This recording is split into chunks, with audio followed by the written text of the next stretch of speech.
If you see an elevator in the middle of the forest, pretend you didn't. I never believed in curses until I found the elevator.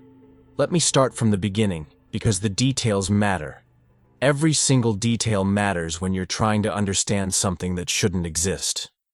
My name is David, and 3 weeks ago I was a normal person. I had a job, an apartment, friends who I'd meet for drinks on Fridays. I went hiking on weekends because I liked the solitude, the way the forest made the noise in my head go quiet. Nothing special, nothing that would make you think I was the kind of person who'd stumble into something impossible. It was a Saturday in October when I decided to explore a trail I'd never been on before. The trail was called Copper Ridge, about 40 miles north of where I lived, deep in the Cascade Range. I'd read about it online. People said it was challenging, but worth it. Great views. Not too crowded. I started early, around 7 in the morning. The air was cold enough that I could see my breath, but I knew I'd warm up once I got moving. I had my backpack with the usual supplies: water, energy bars, first aid kit, a compass, my phone even though I knew there wouldn't be any signal up there, and a small digital camera because I liked taking pictures of interesting things I found. The first 2 hours of the hike were perfect. The trail wound through dense pine forest, then opened up to rocky outcrops with views of the valley below. I saw 2 other hikers early on, but after that, nothing. Just me and the forest. Around mile marker 7, I made a mistake. There was a fallen tree blocking the main trail, and rather than climbing over it, I decided to go around. I stepped off the path, thinking I'd just loop back in a few yards. But the terrain was trickier than it looked. The ground sloped away sharply, hidden under layers of pine needles and fallen leaves. Before I knew it, I was a good 50 yards from where I'd left the trail, and I couldn't see the marker anymore. I wasn't worried at first. I had my compass. I knew the general direction. I'd just head back uphill until I hit the trail again. But as I walked, something felt wrong. The forest had changed. I can't explain it better than that.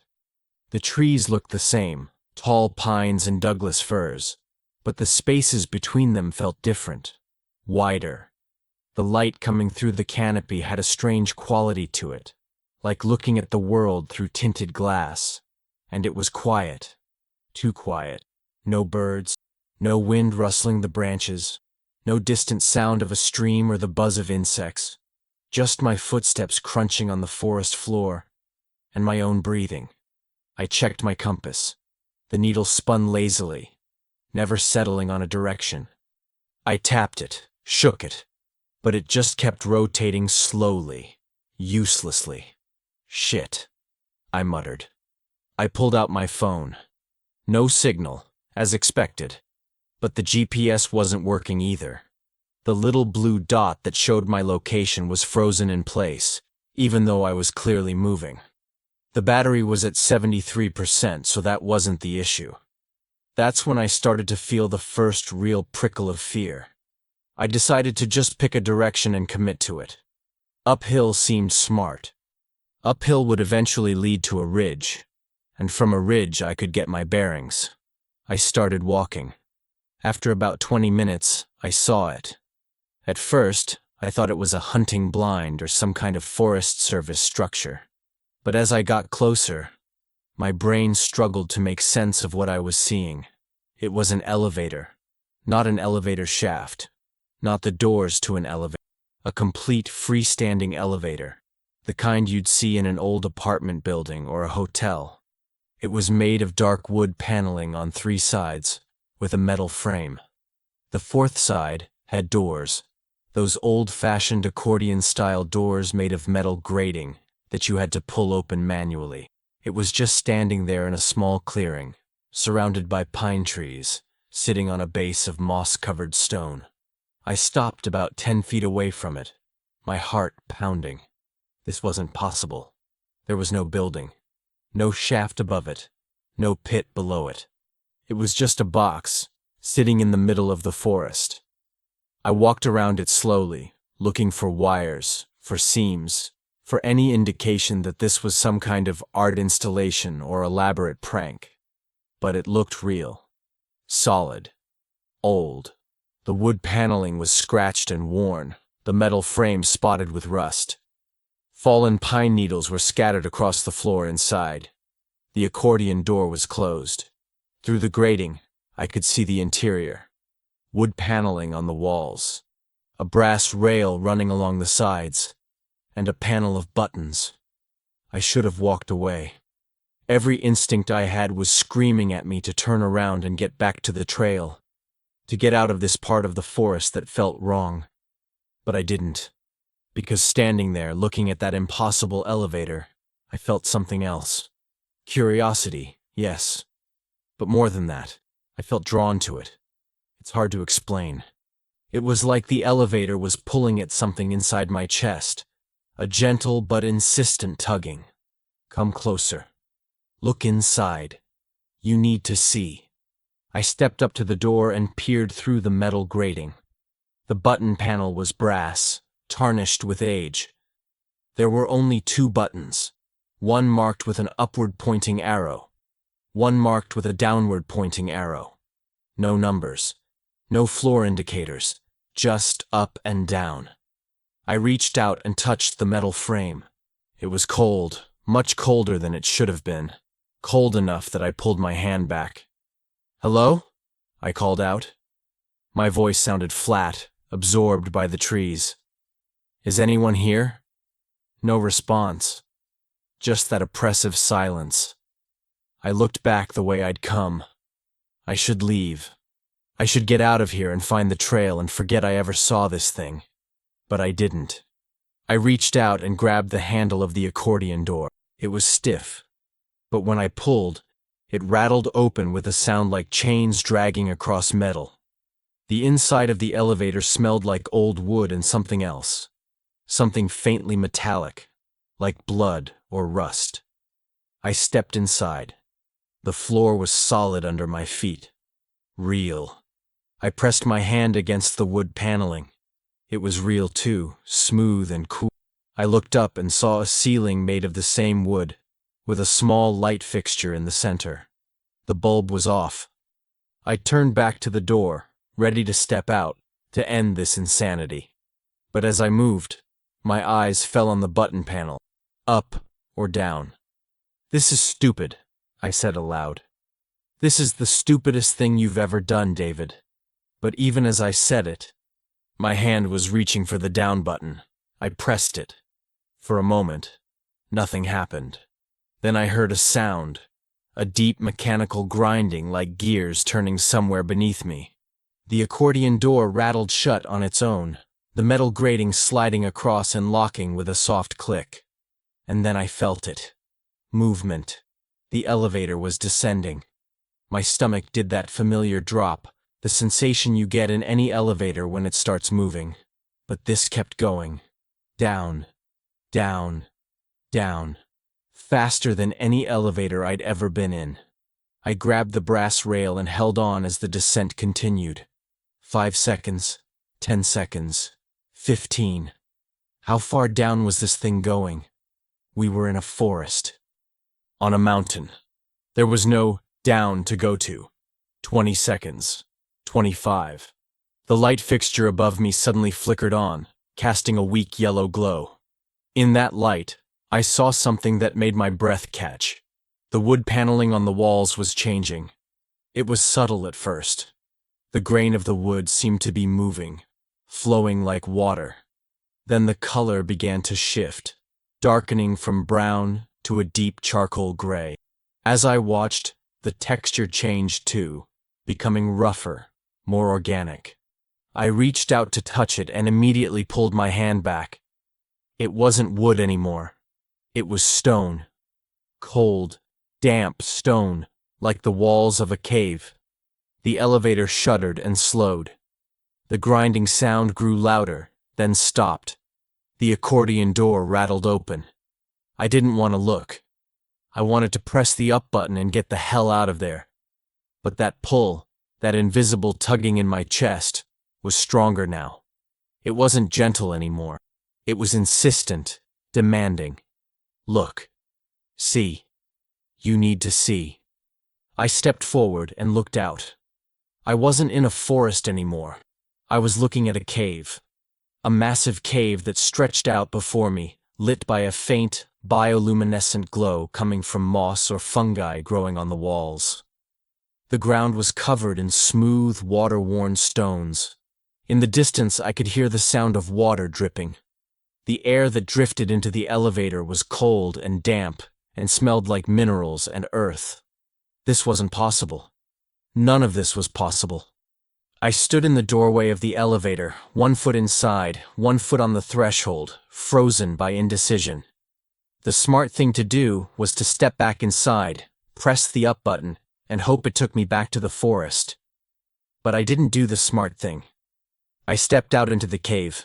The moment both my feet touched the stone floor, I heard the accordion door rattle shut behind me. I spun around, but I was too slow. The door closed completely, and I heard that same mechanical grinding sound. No! Wait! I lunged for the door, but it was already too late. Through the metal grating, I could see the inside of the elevator. Empty. And then it started moving. Up. Away from me. No! Come back! I grabbed the grating and pulled, but it wouldn't budge. The elevator rose smoothly, impossibly, up into the ceiling of the cave where there should have been rock, but instead was just darkness.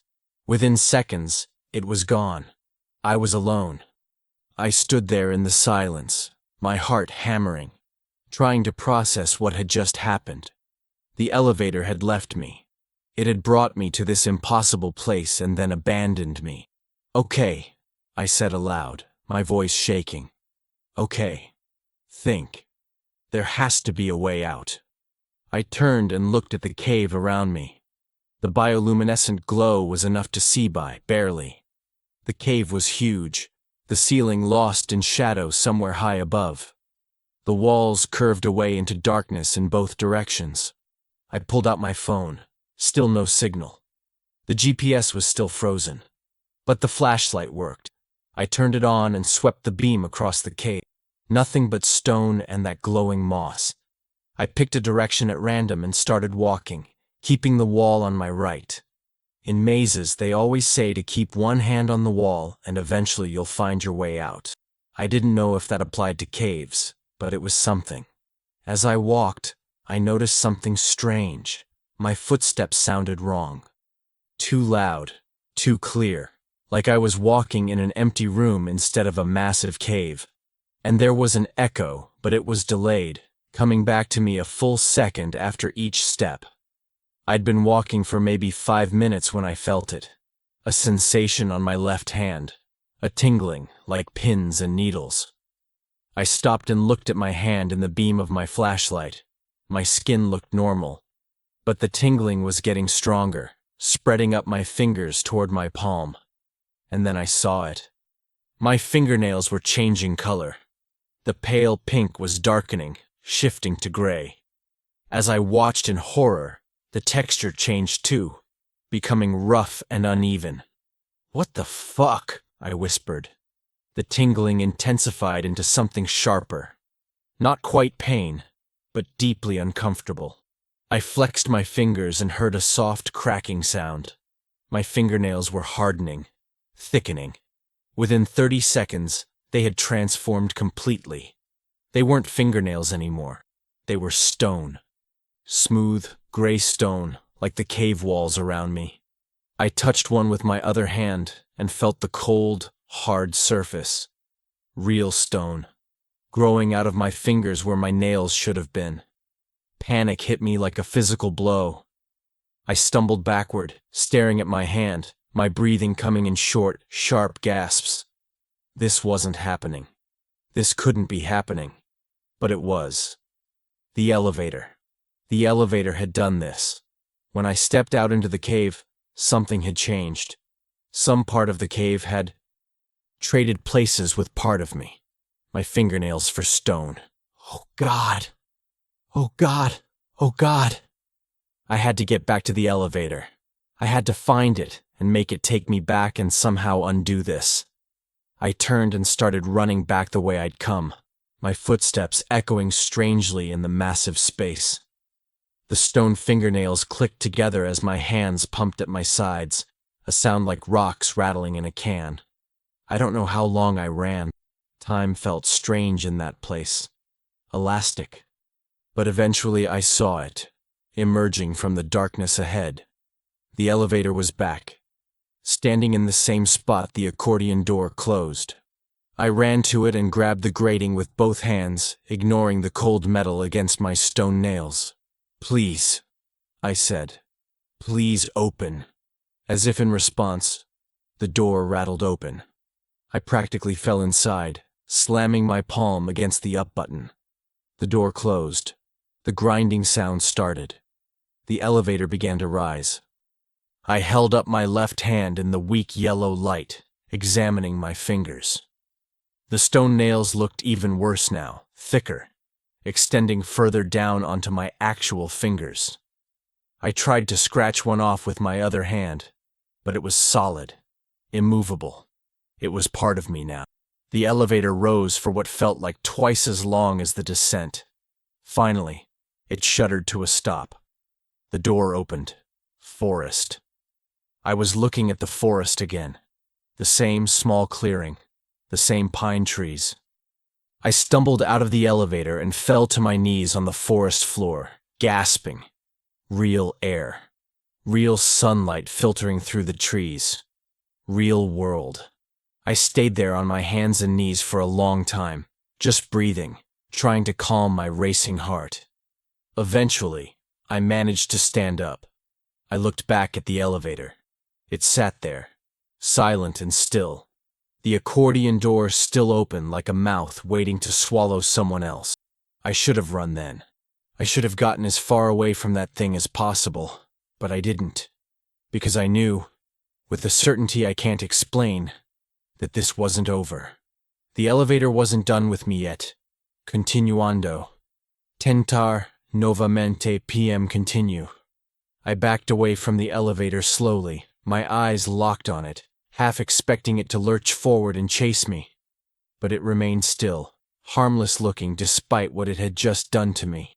My left hand throbbed with a dull ache. I looked down at the stone fingernails again, hoping desperately that they'd somehow reverted back to normal. They hadn't. If anything, they looked more integrated now, the gray stone blending seamlessly into where my natural nails should have started. I pulled out my phone. Still no signal, but at least the time was working. 2:47 p.m. I'd entered the elevator around 10:30 a.m. Had I really been gone for over 4 hours? It had felt like maybe 30 minutes, 45 at most. I tried the GPS again. This time it loaded, the blue dot appearing on the map. I was still on Copper Ridge, or at least near it. The trail was marked as being about 300 yards to the east. I looked back at the elevator one more time. Part of me wanted to destroy it, to find a rock and smash it to pieces. But another part of me, a part I didn't like acknowledging, was curious. What would happen if I pressed the up button instead of down? Were there other places it could go? "Stop it," I said aloud. "Just get the fuck out of here, David." I turned and walked away, pushing through the underbrush toward where my phone said the trail should be. Every few steps I glanced back, making sure the elevator wasn't following me. It never moved. I found the trail marker exactly where the GPS said it would be. The main path looked completely normal, untouched, as if the weird silent forest I'd stumbled through earlier had been a different place entirely. I started hiking back toward the trailhead, moving as fast as my shaking legs would carry me. It took me 2 hours to get back to my car. 2 hours of paranoid glancing over my shoulder, of jumping at every sound, of trying not to look at my left. When I finally reached the parking lot, there were 3 other cars there now. A young couple was loading their gear into a Subaru. They looked so normal, so happy, laughing about something as they packed up. I wanted to scream at them, to tell them about the elevator, to warn them. But what would I say? And how would I explain my fingernails? I got in my car and sat there for a long moment, staring at my hands on the steering wheel. The stone nails on my left hand clicked against the leather. I needed to go to a hospital. or a doctor. Someone who could tell me what this was, how to fix it. Except I knew no doctor would be able to help me. This wasn't a medical condition. This was something else. Something wrong on a fundamental level. I started the car and drove home. The drive back was a blur. I kept catching glimpses of my left hand, the gray stone fingernails looking alien and wrong. When I had to stop at a red light, I tried to hide my hand, tucking it under my thigh, paranoid that someone in another car would see. By the time I got back to my apartment, it was almost 6 in the evening. My roommate Tyler's car wasn't in the lot. Good. I didn't want to explain anything to anyone. I went straight to the bathroom and turned on all the lights. Under the harsh fluorescent glow, my fingernails looked even worse. The stone had a slightly marbled quality to it, with darker veins running through the gray. It was beautiful, in a horrible way. I tried everything I could think of. Nail clippers. The blades couldn't even scratch the surface. A nail file. Useless. I even took a hammer from our toolbox and tried to chip away at one of the nails. Nothing. The stone was harder than the hammerhead. After an hour of failed attempts, I sat on my bathroom floor, my hand aching, tears of frustration burning in my eyes. What was I going to do? I couldn't hide this forever. People would notice. They'd ask questions, and what was I supposed to say? I spent the rest of the evening in my room researching online. I searched for fingernails turning to stone, petrification disease, body parts transforming, anything that might give me an answer. I found nothing useful, plenty of horror stories and creepypastas, but nothing real. Around midnight, Tyler came home. I heard him moving around in the kitchen, then his footsteps approaching my door. "Dave, you in there?" "Yeah," I called back, keeping my voice steady. "Just tired. Went on a long hike today." "Cool. Hey, wanna grab breakfast tomorrow? That new place on 4th opened up." "Maybe. I'll let you know." "All right, man. Night. Night." I listened to his footsteps recede, then let out a breath I didn't know I'd been holding. I tried to sleep but couldn't. Every time I closed my eyes, I saw the elevator, heard that grinding sound, felt the descent into the cave. Around 3 in the morning, I gave up and got out of bed. I sat at my desk and opened my laptop, pulled up Google Maps, and found Copper Ridge Trail. I zoomed in as far as the satellite imagery would let me, trying to see if I could spot the clearing where the elevator stood. Nothing. Just trees. Hundreds of square miles of trees. But I knew it was there. The next morning, I called in sick to work. I couldn't face people like this. I spent the day in my apartment, alternating between researching online and staring at my stone fingernails. Around noon, I noticed something new. The tingling was back. But this time, it wasn't in my left hand. It was in my right foot. "No," I whispered. "No, no, no." I ripped off my sock and stared at my foot. My toenails looked normal. For now. But the tingling was there. That same pins and needles sensation I'd felt in the cave. It was spreading, moving from my big toe across the others.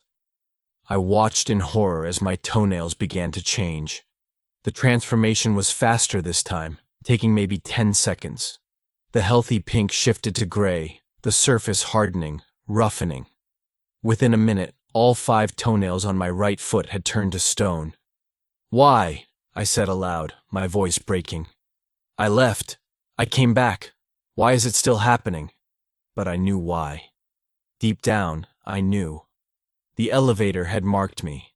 When I stepped out into that cave, when I allowed part of that place to trade with part of me, I'd made myself part of its system. And the transformation wasn't done. It was going to continue until... What? Until I was entirely stone? Until every part of my body had been traded away. I thought about going to the hospital then, really considered it. But what could they do? Cut off my fingers? My toes? And what would happen when the transformation spread to parts of my body that couldn't be amputated? No. There was only one place that might have answers. I had to go back to the elevator. The thought filled me with dread, but also with a strange sense of inevitability. The elevator wasn't done with me, and I wasn't done with it. We were connected now, tied together by whatever impossible rules governed that thing. I waited until the next morning. I told Tyler I was going on another hike, that I needed to clear my head. He gave me a strange look. I'd been acting weird, I knew, but didn't press. I drove back to Copper Ridge. The parking lot was empty this time, which was both a relief and unsettling. I didn't want witnesses, but the isolation made everything feel more ominous. I hiked up the trail faster than before, my stone toenails clicking inside my boots with every step. When I reached the spot where I'd left the trail before, I didn't hesitate. I stepped off the path and pushed into the forest. The change happened almost immediately. The forest became that other forest, the too quiet one with the wrong light. My compass spun uselessly. My phone's GPS froze. And there, in the clearing ahead, was the elevator, waiting for me. I approached it slowly, every muscle in my body tense. The accordion door was closed. Through the metal grating I could see the interior unchanged. Wood paneling, brass rail, 2 buttons. "What do you want from me?" I asked the elevator. It didn't answer. But I felt that pull again, stronger than ever. A compulsion that made my chest ache. Go inside. Go down. See what else there is. My left hand went to the door handle. The stone nails clicked against the metal. I pulled the door open. The smell hit me immediately. That same mixture of old wood and something metallic. But there was something else now, something organic and rotten, like meat left out in the sun. I stepped inside anyway. The door closed behind me. I stared at the button panel, up and down. I'd gone down before and lost my fingernails. What would I lose if I went down again? What other parts of me would the elevator trade away? I should press up. Try to go somewhere else. Somewhere that might reverse what had been done to me. But I knew it wouldn't work that way. The elevator didn't give back. It only took. My finger, tipped with cold gray stone, hovered over the down button. "Fuck it," I whispered. I pressed down. The grinding started immediately. The descent began. My stomach dropped as the elevator plunged downward, faster than before. The light fixture flickered, casting wild shadows across the transforming wall. This time, I watched the wood paneling closely. It changed faster, the grain flowing like liquid before solidifying into that rough stone texture. But then, it kept changing. The stone began to grow things. Small white filaments, like roots or fungal threads, pushing out from between the cracks. The smell of rot intensified. The elevator fell for what felt like minutes. Down, down, down into impossible depths. When it finally stopped, the grinding sound was replaced by something else. A wet, organic sound, like breathing. Like something alive. The accordion door rattled open. The smell that flooded in made me gag. It was overwhelming, a physical presence that filled my mouth and nose. Death and decay, and something sickeningly sweet underneath it all. I forced myself to look out. I wasn't in a cave this time. I was looking at a forest. But not like any forest that should exist. The trees were made of flesh. Massive trunks of pale, vein-covered tissue rose from a ground of what looked like matted hair or fur. The branches were skeletal structures wrapped in translucent skin, and from them hung things that might have been leaves, but looked more like flaps of dried meat. Everything was tinged with that bioluminescent glow, pulsing slowly like a heartbeat. And the sounds. God, the sounds.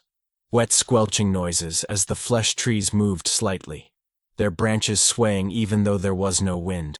A low groaning that might have been wood creaking, or might have been something in pain. And underneath it all, that breathing sound, slow and labored. Every instinct I had screamed at me to close the door, press up, get away from this nightmare place. But the pull was so strong now it was almost painful. My chest felt like it was being crushed. The elevator wanted me to step out. It wanted me to enter this place. No, I said through gritted teeth. Not this time. I slammed my hand against the up button. Nothing happened. I pressed it again. Again. The button didn't respond. The elevator didn't move. The accordion door stood open, waiting. "Close!" I shouted, grabbing the door and trying to pull it shut manually. But it wouldn't budge. "Close, goddammit!" And then I felt it. That tingling sensation, but not in one specific spot. All over. My entire body, every inch of skin, erupting in pins and needles. No, no, no! The transformation started everywhere at once. My left arm went first. I watched in horror as the skin began to change texture, becoming rough and mottled. The color shifted from my normal skin tone to something paler, more translucent. Veins became more visible, dark blue and purple lines standing out in stark relief. Then my right leg. The sensation there was different, less like tingling and more like my flesh was hardening, calcifying from the inside out. I could feel it in my bones, a deep ache as they became denser, heavier. My chest next. My breathing became labored as my ribs began to change, the bones thickening, pressing against my lungs. Each breath was an effort. I fell to my knees in the elevator, clutching at my transforming body, feeling myself being traded away piece by piece. My vision blurred as my eyes changed. The world took on a reddish tint, and I could suddenly see things I hadn't before.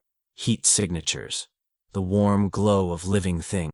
I could see something massive in the distance of that flesh forest, something huge and pulsing with heat. My hearing sharpened painfully. Every wet sound, every groan, every squelch became amplified, overwhelming. I clapped my hands over my ears, but it didn't help. The sounds were inside my head now, and through it all, the pain. Not the sharp pain of injury, but something deeper.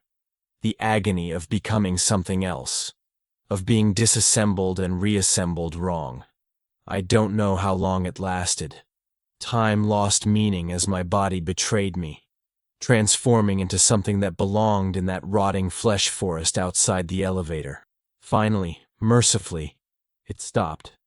I knelt there on the elevator floor, gasping, trembling. Slowly, carefully, I looked down at myself. My left arm was covered in that translucent, vein-covered skin. It looked like I was wearing a glove made of preserved tissue. My right leg had hardened, the skin taking on a texture like bark or dried leather. My chest felt wrong, constricted, my breathing shallow. I lifted my hands, both now tipped with stone fingernails, and touched my face.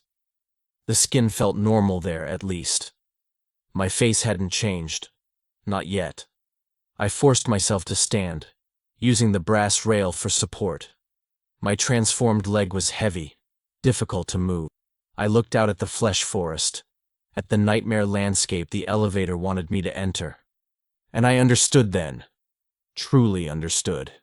The elevator was a doorway, yes. But it was also a transformer. Every time I used it, every time I crossed into one of these places, I left a piece of myself behind and took a piece of that place back with me. I was becoming a hybrid, a mixture of human and cave stone, and now this organic horror. If I stepped out into the flesh forest, I would trade away even more of myself, and eventually, there wouldn't be enough human left. I would become something else entirely, something that belonged in these impossible places. The accordion door still stood open, waiting, inviting. "I won't," I said, my voice strange in my transformed throat. "I won't do it." I pressed the up button again. This time, it responded. The grinding sound started. The door rattled closed. The elevator began to rise. The elevator rose through the darkness, and I collapsed against the wood paneling, my transformed body aching. My left arm throbbed where the translucent, vein-covered skin had replaced my own. My right leg felt like a dead weight, the hardened flesh making every movement difficult. But I was going up, away from that place. That had to count for something. The ascent seemed to take forever. The grinding of gears echoed in the small space, and I found myself counting the seconds, trying to calculate how far up I was going. 1 minute, 2 minutes, 3. Finally, the elevator shuddered to a stop. The accordion door rattled open. Forest. Normal forest. Pine trees and fallen needles and real sunlight filtering through the branches. I practically crawled out of the elevator, my transformed leg dragging behind me. The moment I was clear of the threshold, I turned and watched as the door closed on its own. That same mechanical finality. I lay there on the forest floor, breathing hard, staring up at the canopy above. Real sky. Real clouds drifting past. Real world. But I wasn't real anymore. Not entirely. I forced myself to sit up and examine my body in the daylight. My left arm looked even worse than it had in the elevator's dim light. The translucent skin revealed every vein, every capillary, like looking at an anatomy diagram. The veins pulsed with my heartbeat, dark blue and purple, obscenely visible. My right leg had taken on a bark-like texture. The skin dried and cracked in places. When I touched it, it felt rough, almost wooden. I couldn't feel my fingers against it properly. The sensation was muted, distant. I pulled up my shirt and looked at my chest. The skin there seemed normal, but I could feel the wrongness underneath. My ribs had changed shape, pressing against my lungs in a way that made every breath uncomfortable. When I pressed my fingers against my sternum, it felt harder, denser than bone should be. And my senses. God, my senses were all wrong now. I could still see the heat signatures, faint red and orange glows around the trees where the sun had warmed them. When a bird flew overhead, I saw it as a bright beacon of warmth against the cool sky. The world had gained a new layer of information that I didn't want and couldn't turn off. My hearing was still painfully sharp. I could hear insects crawling under the bark of nearby trees. I could hear the roots shifting in the soil. I could hear my own heartbeat, louder than it should be, and underneath it, something else. A second rhythm, slower and deeper, like an echo of my pulse. I pulled out my phone with shaking hands. The screen was cracked. I must have fallen on it during the transformation. But it still worked. 2:17 p.m. The GPS showed I was in the same spot as before, near the clearing. I looked back at the elevator. It sat there innocently, the accordion door closed, looking like nothing more than an old, abandoned piece of machinery that somehow ended up in the woods. But I knew better now. I knew what it was. A predator. A slow, patient predator that didn't chase its prey. It just waited. Waited for curious people to find it, to open its doors, to press its buttons.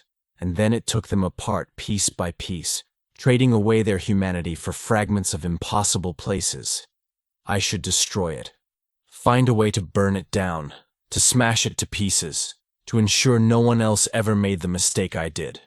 But even as I thought this, I knew I wouldn't, couldn't, because part of me was still connected to it. Part of me still felt that pull, that compulsion. The elevator had marked me, and that mark went deeper than the physical transformations. It was in my head now, in my thoughts.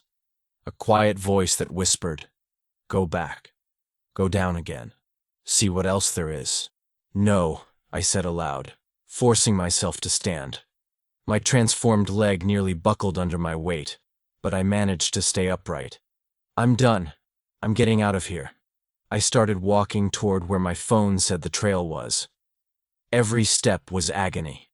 My leg didn't bend right anymore, the knee joint stiff and resistant. I had to drag it partially, leaving a strange asymmetrical trail in the pine needles. It took me almost an hour to reach the main trail. An hour of stumbling through the forest, of fighting against my own body, of trying not to listen to the voice in my head that kept telling me to go back. When I finally reached the trail marker, I found someone there. A woman, mid-50s maybe, wearing professional hiking gear. She was studying a map, but looked up when she heard me approaching. "Hello," she said with a smile. Then her smile faltered as she got a better look at me. Are you all right? You look like you've had a rough time." I realized how I must look. Covered in dirt and pine needles, limping badly, probably pale and sweating from the pain and exertion. "I'm fine," I managed to say. "Just took a fall. Twisted my leg." She frowned, clearly not convinced. Her eyes went to my left arm, which I'd kept partially hidden behind my back. "That looks serious. Do you need help getting back to the trailhead? I can call for—" "No," I said too quickly. "No, I'm fine. Really, I just need to take it slow." She didn't look convinced, but she nodded slowly. "All right. But be careful. There's supposed to be a storm coming in late. You don't want to be out here when it hits." "I won't be. Thank you." I moved past her, forcing myself to walk as normally as possible despite the pain. I could feel her watching me, concerned. I didn't look back. The hike down to the parking lot was a nightmare. Every step sent jolts of pain through my transformed leg. My left arm ached constantly, the exposed veins throbbing. And all the while, I could hear everything. Every footstep, every breath, every sound amplified to painful levels. By the time I reached my car, I was shaking with exhaustion and pain. I collapsed into the driver's seat and just sat there for a long moment, trying to gather the strength to drive. I looked at my hands on the steering wheel. Both had stone fingernails now. Both had stone toenails too. My left arm was a horror of translucent skin and visible veins. My right leg was barely functional, the flesh hardened into something that wasn't quite wood and wasn't quite stone. How much more could I transform before I stopped being human? The drive home was dangerous. I could barely focus on the road. My transformed vision kept distracting me. Heat signatures of other cars, the warm glow of people inside them, the cooler patches where shadows fell. Twice I almost ran a red light because I was so disoriented. When I finally made it back to my apartment, Tyler's car was in the lot. Shit, I'd have to face him. I pulled my sleeves down as far as they would go, hiding my left arm. The right leg was covered by my jeans. If I could just make it to my room without him getting a good look at me. I opened the apartment door as quietly as I could. "Dave? That you?" Tyler's voice came from the kitchen. "Yeah," I called back. "I'm exhausted. Going straight to bed." "Dude, it's like 4 in the afternoon. Long hike. I'm wiped." I heard his footsteps approaching. "You've been acting really weird lately. Are you okay? Do you need to talk about—" He rounded the corner and stopped, his eyes widening as he took in my appearance. "Jesus Christ, Dave. What happened to you?" "Nothing. I'm fine." "You're not fine. You look like shit. And you're limping. Did you fall? Do you need to go to the hospital?" "No hospital," I said firmly. "I just need rest." He stepped closer, and I instinctively pulled my left arm behind my back, but I wasn't fast enough. He'd seen it. "What the hell is wrong with your arm?" "Nothing, it's just—" "Let me see it." "Tyler, let me see it, Dave." There was no point in hiding it anymore. Slowly, I brought my left arm forward. Tyler stared at the translucent, vein-covered skin, his face going pale. "What? What is that? Is that some kind of disease? Oh God, is it contagious?" "It's not contagious. And it's not a disease. Then what is it?" I didn't answer. What could I say? That I'd found an elevator in the forest that took me to impossible places and traded away parts of my body. He'd think I was insane. "You need to see a doctor," Tyler said, his voice shaking. "Right now. That's not normal. That's not anything I've ever seen. You need to—" "I can't," I said. "A doctor can't help me." "How do you know if you don't—" "Because I know," I shouted, surprising both of us. "I know, okay? This isn't something a doctor can fix. This isn't something anyone can fix." Tyler took a step back, his expression a mixture of concern and fear. "Dave, you're scaring me. What happened out there?" I wanted to tell him. God, I wanted to tell someone. But I couldn't. How could I explain something I barely understood myself? "I need to lie down," I said quietly. "Just let me rest." Tyler stared at me for a long moment, then nodded slowly. "Okay. But tomorrow, we're talking about this. Really talking. And if you won't see a doctor, but we'll figure something out." "Okay." I went to my room and closed the door. I could hear Tyler pacing in the kitchen, probably trying to decide what to do. Call someone? My parents? An ambulance? I sat on my bed and looked at my transformed body in the light from my... The afternoon sun made the veins in my left arm stand out even more starkly. The bark-like skin on my right leg cast strange shadows. I was becoming something else. Something not human. And the worst part? I could feel it continuing. Slowly, subtly, but definitely continuing. The transformations weren't done. Even though I'd left the elevator, even though I'd come home, the changes were still spreading. My left hand, which had been normal except for the stone fingernails, was starting to show the same translucent skin as my arm. The change crept down from my wrist, millimeter by millimeter.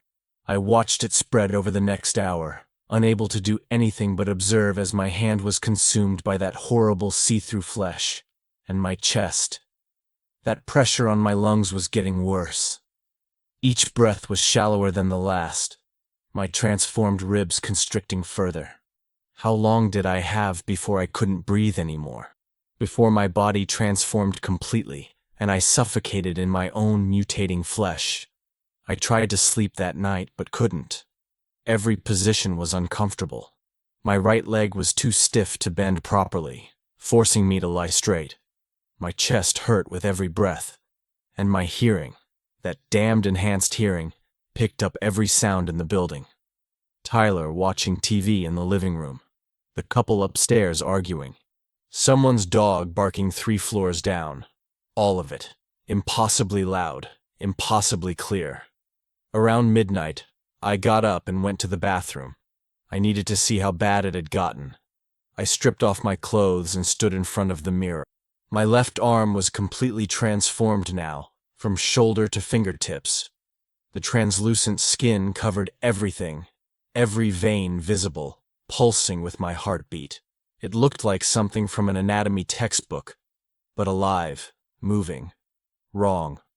My right leg had darkened, the bark-like texture spreading up past my knee now, reaching toward my thigh. When I knocked on it with my knuckles, it made a hollow wooden sound. My chest showed the beginning of change, too. The skin was taking on a grayish tint, and when I pressed against it, I could feel how dense the bones underneath had become. Too dense, too heavy.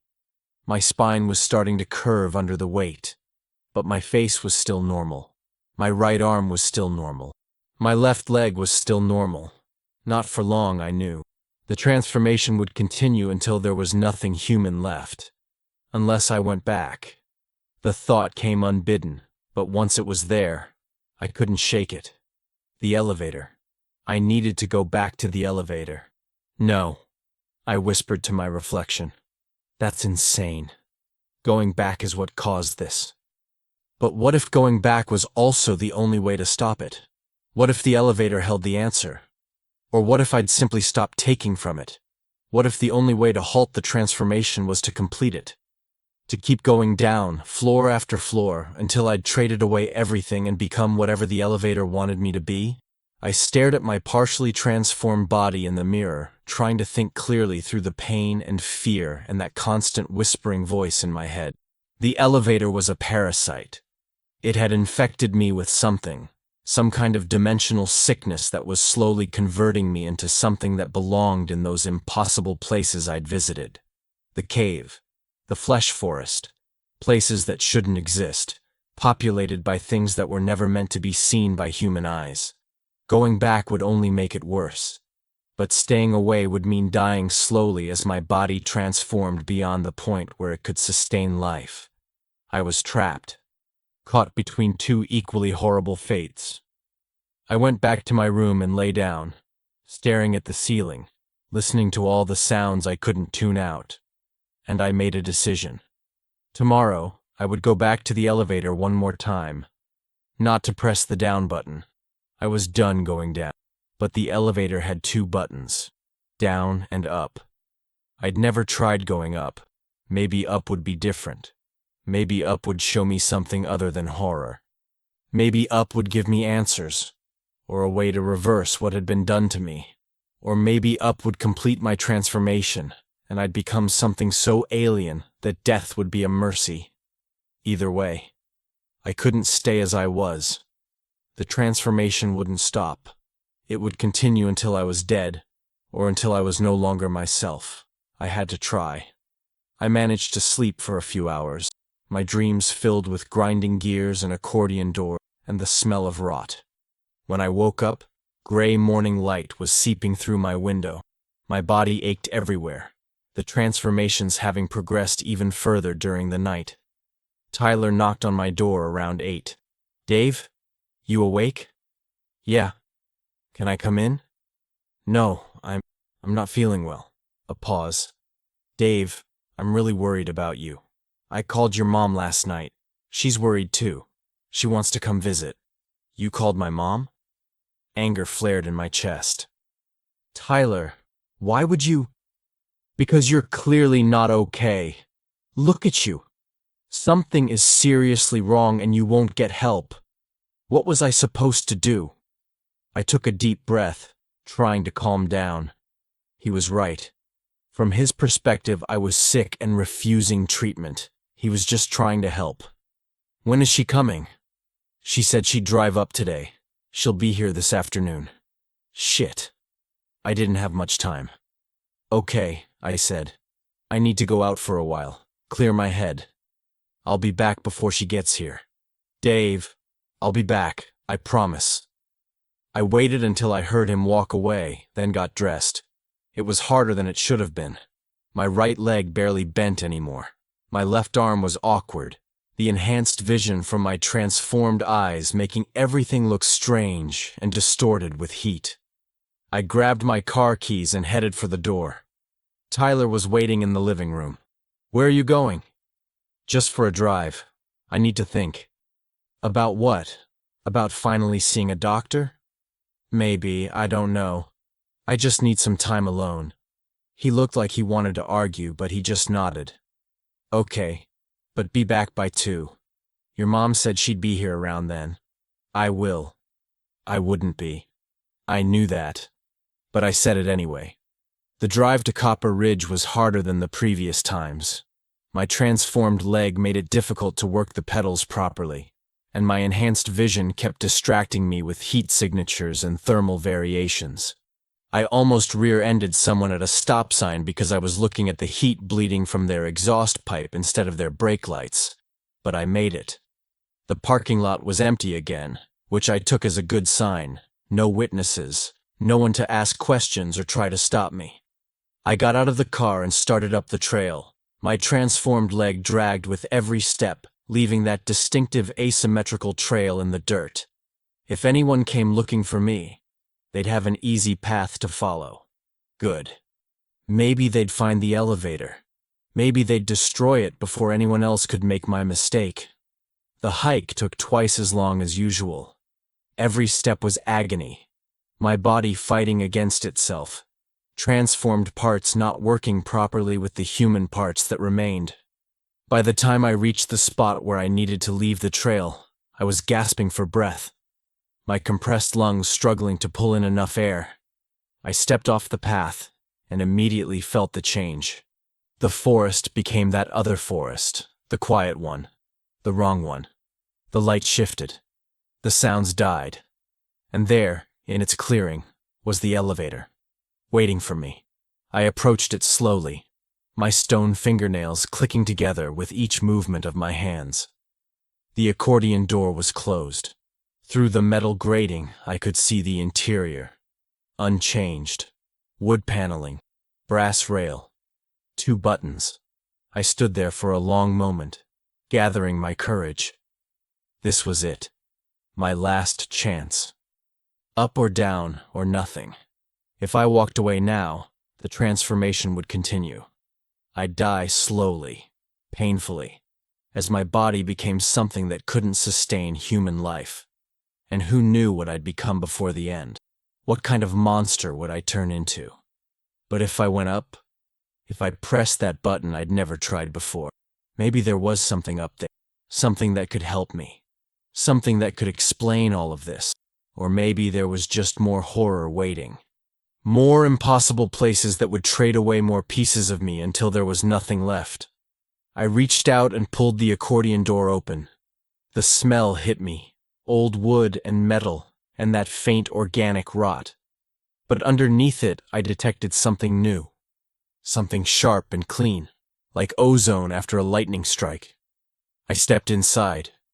The door rattled closed behind me. I stood there in the dim yellow light, looking at the 2 buttons. My transformed hand, translucent skin showing every vein, hovered over the panel. Down had taken me to a cave and a flesh forest. Down had given me stone and bark and transparent skin. What would up give me? Fuck it, I whispered, echoing what I'd said before. I pressed the up button. The grinding started immediately, but it sounded different this time. Higher pitched. Faster. The elevator lurched upward with enough force that I had to grab the brass rail to keep from falling. We rose. Up, up, up. Faster than I'd ever gone before. The wood paneling started to change, but not to stone or flesh. It became brighter, lighter. The dark wood faded to a pale cream color, then to white. The texture smoothed out, becoming almost glassy. The light fixture above me grew brighter, the yellow glow shifting to white, then to something almost blue. The interior of the elevator became dazzling, painful to look at even with my altered vision. The ascent continued. 30 seconds. A minute. 2 minutes. How far up was I going? Where was up? The elevator had been on the ground when I entered. There was no up to go to. No building, no shaft above ground level. Unless up didn't mean physical elevation. Unless up meant something else entirely. 3 minutes. 4. And then suddenly the elevator stopped. The grinding sound ceased. For a moment, there was absolute silence. Then the accordion door rattled open. I stepped forward and looked out. I wasn't in a forest anymore. I was standing at the edge of an infinite white space. Not a room, not a place. Just white. Endless, directionless white that stretched in every direction. There was no ground exactly, but there was something to stand on. Something solid, but invisible, like glass. When I looked down, I could see through it into more white that went on forever. And I was alone. No trees, no walls, no features of any kind. Just white, and silence, and emptiness. "Hello?" I called out. My voice didn't echo. It just stopped, absorbed by the white. I took a step forward, out of the elevator and into the white space. The moment both feet touched the invisible ground, I felt it start. The transformation. But this time, it was different. This time, things were being reversed. My left arm began to change, the translucent skin fading, becoming opaque again. The veins disappeared from view, sinking back beneath normal flesh. The sensation was bizarre. Not painful, but deeply unsettling, like watching a video play in reverse. My right leg followed, the bark-like texture smoothed out, the dark color lightening back to my normal skin tone. I felt sensation returning, nerve endings reconnecting, the stiffness easing. My chest expanded as my ribs shifted back to their proper shape. I took a deep breath, a real, full breath, for the first time in days.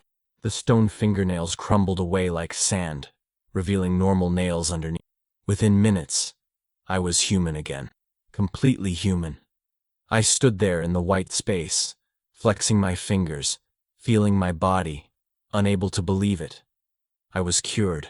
The elevator had given everything back. But why? Because you came up. The voice came from everywhere and nowhere. Not loud, but impossible to ignore. It resonated in my bones, in my transformed and then restored body. I spun around looking for the source, but saw nothing. Just white. Who are you? I am the elevator. I am the trade. I am the price and the payment. I don't understand. Down takes, up gives. The choice was always yours. I thought about that. Thought about how I'd pressed down twice, taking me to horrible places that took pieces of me. But I'd never tried up until now. So if I'd pressed up the first time, you would have come here. You would have been unchanged. But you chose down. Curiosity, greed, the desire to see what was below. It is always the same. Others have found you before, I said. It wasn't a question. Many others. Most choose down. Most keep choosing down, going deeper and deeper, trading away more and more, until there is nothing human left. They become permanent residents of the places below, the cave dwellers, the flesh forest inhabitants. They chose their fate. And the ones who choose up, they come here. They are restored. They are given a choice. What choice? To remember or to forget? I felt a chill despite the neutral temperature of the white space. If you choose to remember, the voice continued, you will leave here knowing everything. You will know what I am, why I exist, what purpose I serve. You will know about the places below and the places above. You will understand the trade and the rules that govern it. But you will also carry that knowledge forever. It will change you in ways that cannot be undone. And if I forget, you will wake up on the trail where you first left it. You will remember going on a hike. You will remember nothing of me, nothing of the places you visited, nothing of your transformation. You will be exactly as you were before you found me. Normal, human, ignorant. It was a hell of a choice. Know everything and be changed by that knowledge, or forget and return to normal life. What if I choose to remember? I asked. What happens to the elevator? Will others find it? The elevator will remain. It exists in many places, in many forms. Staircases, doors, elevators, tunnels, windows, mirrors. Any portal between spaces can become what I am, given the right conditions. Others will find them. Others will make their choices. That is the nature of the trade.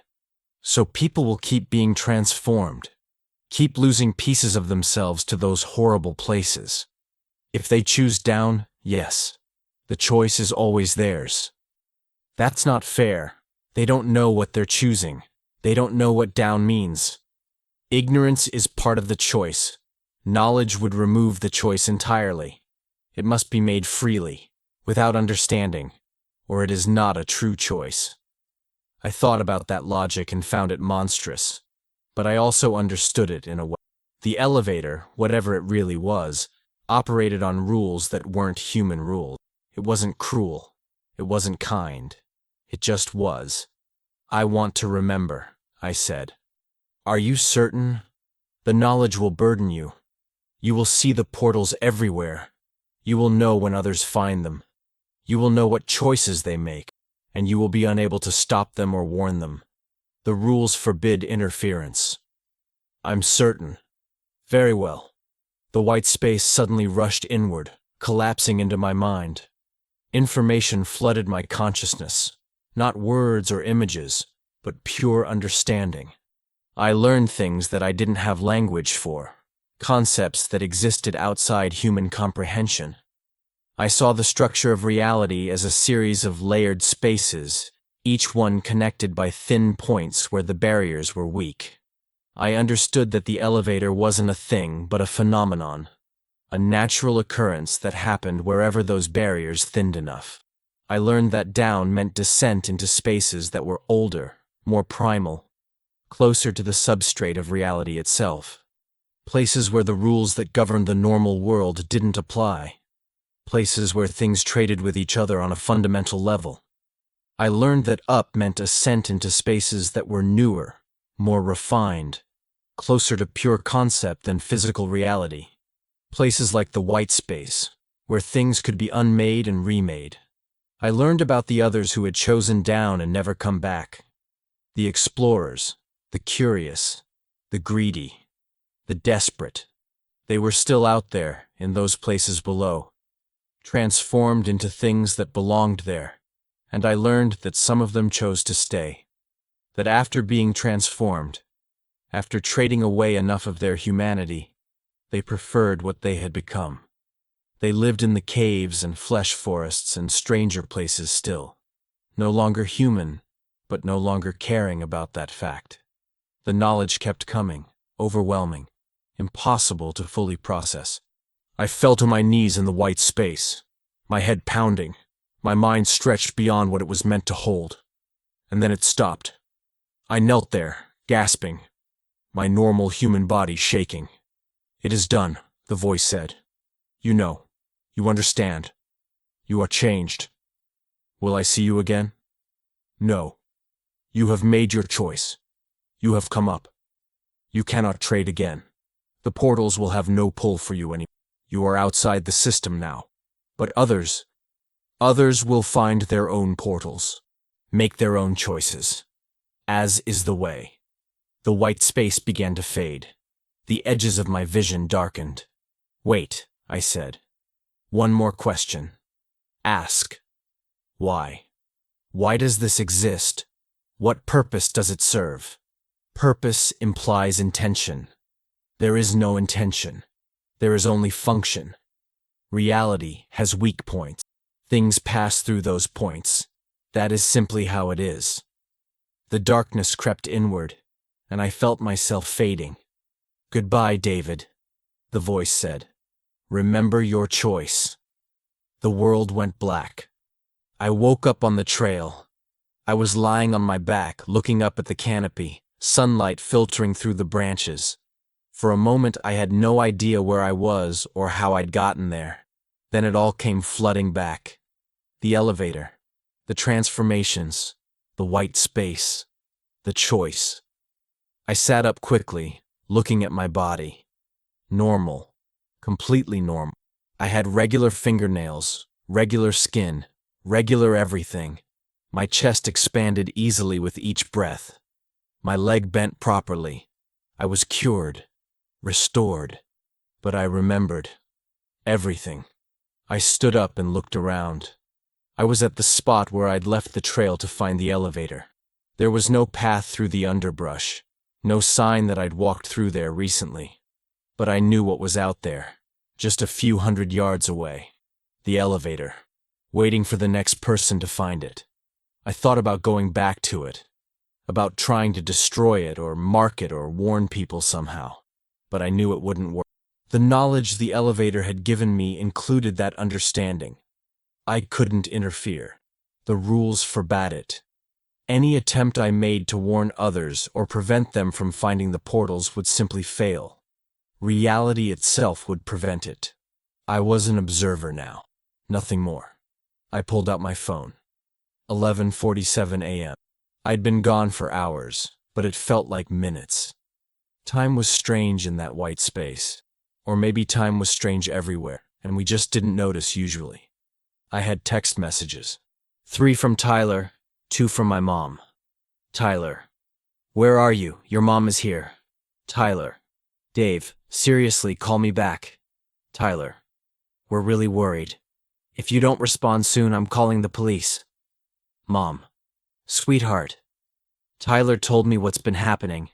I'm here at your apartment. Please come home so we can talk. Mom. David, please. I'm scared. Just let me know you're okay. I felt a wave of guilt. They were worried about me, and I just disappeared to go chase after an impossible elevator. I typed out a response to Tyler. I'm okay. On my way back now. Sorry for worrying you. The hike back to the parking lot felt surreal. Every step reminded me that my body was normal again, that I'd been cured. But my mind was anything but normal. The knowledge the elevator had given me sat in my consciousness like a weight, making everything seem different. I could see the weak points now. Thin places in reality where the barriers were fragile. There was one by a large boulder near the trail, a shimmering distortion that no one else would notice. Another near a split tree where two trunks grew from one root. They were everywhere once you knew how to see them. And I knew that any of them could become a portal. Could become a doorway to somewhere else. All it would take was the right conditions, the right alignment of whatever cosmic forces governed these things. When I reached the parking lot, I sat in my car for a long moment before starting the engine. I was free. The elevator was done with me. I could go back to my normal life. Except my life would never be normal again. Because I knew. And knowing changed everything. That was 3 weeks ago. I'm writing this now from my apartment. My mom came and stayed for a few days, satisfied that I was okay once she saw me looking healthy and normal. Tyler still watches me sometimes, suspicious, but he stopped asking questions. I went back to work. I see friends. I do normal things. But I'm not normal anymore. I see the weak points everywhere. In the corner of my office where two walls meet at a strange angle. In the alley behind my apartment building where the shadows fall wrong. In the window of the coffee shop where the reflection doesn't quite match reality. And I see when others find the portals. Last week, I saw a woman at the park staring at a door that stood alone near the lake. A door with no building attached. I watched her walk up to it, try the handle, and open it. She stepped through and was gone. I couldn't warn her. I tried. I walked up to the door myself, ready to shout after her, to tell her to come back. But when I opened my mouth, no sound came out. The rules prevented it. I could only watch as the door closed behind her. Yesterday I saw a kid, maybe 16, taking pictures of a tunnel entrance in the city. The tunnel didn't lead anywhere. It was bricked up just a few feet in. But I could see the shimmer, the weak point. I knew what would happen if he walked in there anyway. He did. He squeezed past the bricks, and he didn't come back out. I wanted to stop him. I wanted to grab him and drag him away. But my body wouldn't move. The rules wouldn't allow it. This is my curse now. To see and to know and to be unable to do anything about it. The portals are everywhere. The elevator, the staircases, the doors, the tunnels, the mirrors. All of them are the same phenomenon wearing different faces, and people find them every day. Some press down. Some press up. Most press down. And I have to watch as they trade away pieces of themselves, as they descend into those impossible places below. I have to watch knowing that most of them won't come back. That they'll become permanent residents of the caves and flesh forests and stranger places still. This is what I chose when I chose to remember. I know now that ignorance would have been better. I could have forgotten, could have gone back to being normal David who went hiking on weekends and never thought about the thin places in reality. But I chose knowledge, and knowledge is a burden I'll carry forever. So I'm writing this down, even though I know it won't help. Even though I know that the rules will prevent anyone who needs this warning from actually seeing it. The elevator, the phenomenon, the trade, whatever you want to call it, protects itself. Information about it is slippery. It slides off people's attention. They forget it, or dismiss it, or rationalize it away. But maybe somewhere, somehow, Someone will read this and remember. Maybe someone will find an elevator in a forest, or a staircase that shouldn't be there, or a door with no building, and they'll remember this story. And maybe, just maybe, they'll make a different choice than I did. If you find something impossible, something that shouldn't exist, you have two options: walk away. Or if you can't walk away, if you're drawn to it the way I was, if you absolutely have to step inside, press up. Don't go down. Down takes, down transforms. Down trades away pieces of you until you're no longer yourself. Up gives back. Up restores. Up offers a choice. I know you probably won't listen. Curiosity is too strong. The pull is too powerful. You'll want to see what's below, what's hidden in those impossible spaces. But I'm telling you, as someone who went down and barely made it back, the places below aren't worth what they cost. And once you start trading away pieces of yourself, it's almost impossible to stop. So please, if you see an elevator in the middle of the forest, or a staircase that leads nowhere, or any portal to somewhere else, pretend you didn't. Just walk away. And if you can't walk away, press up.